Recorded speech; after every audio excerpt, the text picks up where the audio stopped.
I'm Whitney Burney with a story of courage that echoes through time. In 1942, a group of German students risked everything to stand up to the Nazis.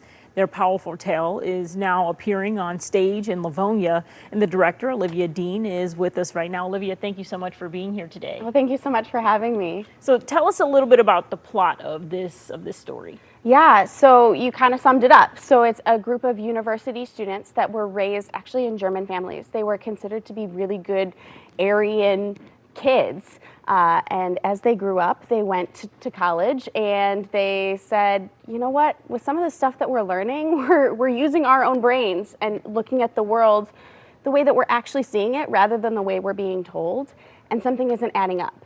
And so they said, you know what, we need to do something about this because we're afraid of what we will become if we don't do something about it.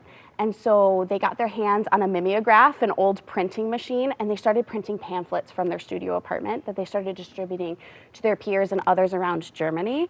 And essentially in the pamphlets, they were encouraging the German people to throw the war effort from the inside, to stand up to the Nazi regime and do the right thing. Wow, and I'm sure it's a story that a lot of people have probably not heard or overlooked, so. Correct, yeah. We actually have one of our cast members is a German teacher, and he was so excited to come out and audition because he said, in Germany, everybody knows this story, but here in the US, it's not ever told. And so we feel like it's a really important story to tell here. What attracted you to directing this play and why now for the theater? Yeah, so it's a really long story for me, actually. I was introduced to this show by a professor in college over a decade ago, and he got to know me and he said, you know, this seems like a show that would really resonate with you, and he was right. And so at that point, I said, at some point in my life, I've got to direct this show, and I was just waiting for the right time, and the time wasn't right, and the time wasn't right, and the time wasn't right. And then all of a sudden the right time came, and it felt like the stars aligned, and this is the right time for this show. What are some of the themes that audience members can expect when they come out to see this show? There's a lot of really important themes. I think one of the most important ones to me, the one that really resonates with me, is a theme about time and how time can either build something or it will decay something, and it's all about how you feed into it. And so that's something that the characters talk about a lot. What are you hoping people will walk away from the show with when they come out to see this play?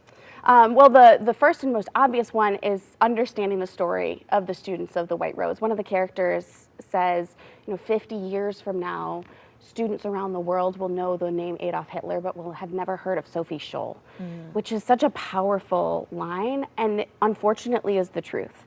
And so we want to do our little part of telling their story so that people know who they are, right?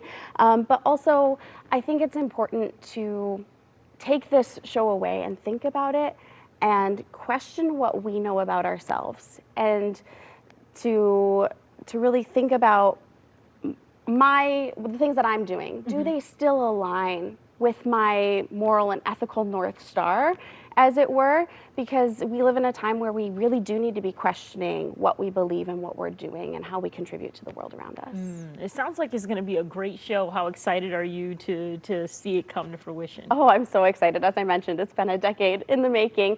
We are in our last couple of rehearsals, and it really is surreal for me to sit back and watch and see this thing that I've been dreaming about for all these years really come to life on stage. Yeah. Well, it sounds like an incredible story and something that people definitely need to hear how rehearsal's been going. You guys have just a little bit longer before it goes on. Yeah, the rehearsals have been going so well. I feel truly humbled and honored to be working with the cast and crew that I have. They are all just incredible performers. Thank you so much for being here, Olivia. We really appreciate it. Remember, The White Rose opens Friday at the Livonia Community Theater and runs through February 28th. Performances will take place at Roseville Gardens Presbyterian Church on Hubbard Street in Livonia. You can find tickets at livoniatheater.com, and theater is spelled the French way with an R-E.